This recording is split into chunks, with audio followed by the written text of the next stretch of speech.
你们有没有遇过这种情况？明明是4眼大灯，结果有一只眼睛不亮，仪表盘上还出现了 Headlight System Malfunction， 这是 Lexus RX 300自家原厂问题。我们索性的就安排了 X-Ray Vision LED Projector 来帮车主解决它这个问题。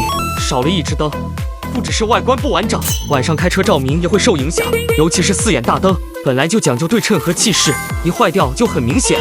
所以我们先检查线路和灯泡，确认问题点，再进行更换和调整，每一个步骤都小心来，确保灯光亮度一致，角度也精准。当4只灯同时亮起来的那一刻，那个完整感就回来了，不只是帅气，照明范围也恢复到最佳状态。有时候修好一个灯，不只是解决小问题，更多是还给车主一个完整的安全感。毕竟4眼大灯就要4只眼睛一起发光，有兴趣的赶紧安排。我们在北 X Automotive 这里等您。